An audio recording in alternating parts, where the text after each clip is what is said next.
오늘 우리에게 주신 하나님 말씀은 누가복음 2장 8절에서 20절까지 말씀입니다.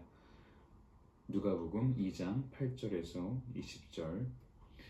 그 지역의 목자들이 밤에 밖에서 자기 양떼를 지키더니 주의 사자가 곁에 서고 주의 영광이 그들을 두루 비추매 크게 무서워하는지라. 천사가 이르되 무서워하지 말라. 보라, 내가 온 백성에게 미칠 큰 기쁨의 좋은 소식을 너희에게 전하노라. 오늘 다윗의 동네에 너희를 위하여 구주가 나셨으니 곧 그리스도 주시니라. 너희가 가서 강보에 쌓여 구유에 뉘어 있는 아기를 보리니 이것이 너희에게 표적이니라 하더니, 호련히 수많은 천군이 그 천사들과 함께 하나님을 찬송하여 이르되, 지극히 높은 곳에서는 하나님께 영광이요 땅에서는 하나님이 기뻐하신 사람들 중에 평화로다 하니라.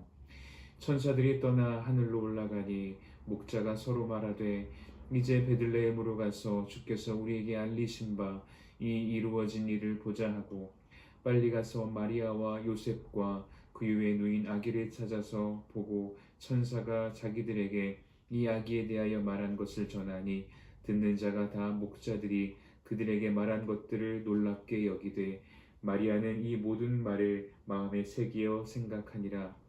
목자들은 자기들에게 이르던 바와 같이 듣고 본 그 모든 것으로 인하여 하나님께 영광을 돌리고 찬송하며 돌아가니라. 아멘. 할렐루야. 오늘도 하나님의 은혜가 저와 여러분의 삶에 가득하기를 주님의 이름으로 축복합니다. 자, 오늘 본문 말씀을 보면은 하나님께서 세상을 구원하실 아들의 탄생을 가장 먼저 알려주신 그 대상이 누구인가? 목자들이었죠.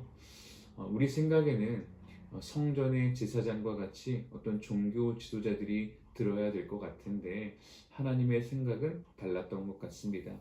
당시 목자들이 어떤 사람들이었습니까? 목자들은 당시 사회에서 눈에 띄는 사람들도 아니고 영향력 있는 사람들도 아니며 존중받는 직업도 아니었습니다. 당시 목자가 하는 일은 들판에서 밤을 지새며 양을 지키는 것이었고 가장 천한 직업이었으며, 게다가 오늘 성경에는 이 목자들의 이름조차 언급되고 있지 않습니다. 그런데 누가는 이 예수 탄생 이야기의 처음과 끝에 이 목자들을 언급하고 있는 거예요. 왜 그랬을까요?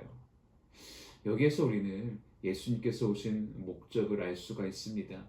예수님은 잃어버린 자를 찾아 구원하러 왔다라고 말씀하셨죠.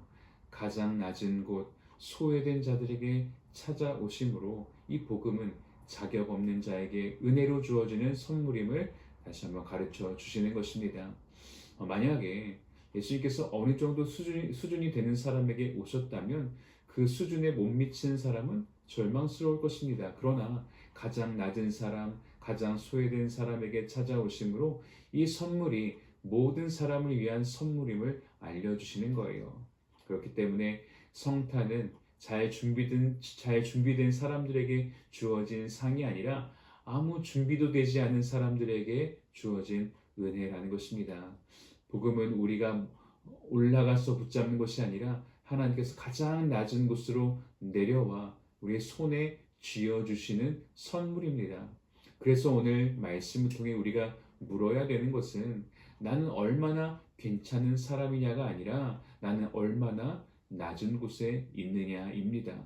지금 내 모습으로는 하나님 앞에 서기가 부끄럽다, 하나님 어떻게 나 같은 사람에게 찾아오시겠냐라고 생각한다면 바로 그 자리에 예수님이 찾아오시는 것입니다. 사랑하는 성도 여러분, 주님은 우리가 꽤 괜찮을 때 찾아오시는 분이 아닙니다. 우리가 가장 낮아졌을 때, 가장 연약할 때에 우리를 찾아오십니다. 그래서 우리가 늘 고백하게 되는 것은, 나의 나된 것은 오직 주님의 은혜입니다. 그런데 하나님은 낮은 자에게 찾아오셨을 뿐만 아니라 낮은 모습으로 찾아오셨습니다. 천사가 표적을 보여주는데요. 우리 12절 말씀 다시 한번 같이 읽어보겠습니다. 너희가 가서 강보에 쌓여 구유에 뉘어 있는 아기를 보리니 이것이 너희에게 표적이니라 하더니. 아멘. 야, 어떤 표적이래요? 구유에 뉘어 있는 아기가 표적이라는 것입니다. 불기둥도 아니고 하늘이 갈라지는 장면도 아닙니다. 표적이라고 하기에는 너무 초라해 보입니다. 천 조각에 쌓인 아기, 여물통에 누워 있는 아기, 이게 표적이라니 믿기가 어려운 것이죠. 자, 그러면은 이 표적의 의미가 무엇일까요? 이것은 하나님의 능력을 보여주는 표적이 아니라 하나님의 마음을 보여주는 표적입니다. 하나님은 우리를 구원하시는데 우리 위에 서서 구원하지 않으셨습니다. 우리 아래로 내려오셔서 더 못한 곳에 누우셨습니다. 구세주, 메시아라고 하는 이 가장 높은 칭호가 가장 낮은 모습과 함께 주어지는 것입니다. 하나님은 두려움으로 무릎 꿇게 하시는 분이 아니라 이렇게 사랑으로 가까이 오시는 분입니다. 그래서 우리는 이 표적 앞에서 하나님의 방식이 무엇인지를 우리가 알 수 있는 것이죠. 하나님의 구원은 압도하는 방식이 아니라 동행하는 방식입니다. 강요하는 방식이 아니라 초대하는 방식입니다. 사랑하는 성도 여러분, 예수님은 우리를 놀라게 하기보다 임마누엘, 우리 곁에 머물기 위해 오신 분이십니다. 오늘도 예수님은 우리의 삶에서 구유 같은 자리에 오십니다. 아무에게도 말 못하는 실패, 반복되는 죄책감, 해결되지 않은 관계, 이건 하나님께 오픈하기가 부끄럽다라고 생각되는 그런 자리로 예수님께서 찾아오시는 것입니다. 그리고 예수님이 오시면 그 자리에 향기가 나기 시작합니다. 정리가 되기 시작하는 것입니다. 초라한 곳이 아니라 평범하고 깨끗한 자리가 되는 것입니다. 이 성탄절을 맞이해서 여러분의 모든 삶에 예수님을 초대하실 수 있기를 바랍니다. 그래서 이제부터는 내가 사는 것이 아니라 그리스도께서 내 안에 사시는 그런 은혜가 있기를 주님의 이름으로 축원합니다. 같이 기도하겠습니다. 하나님 감사합니다. 낮고 천한 우리에게 먼저와 찾아주심에 감사를 드립니다.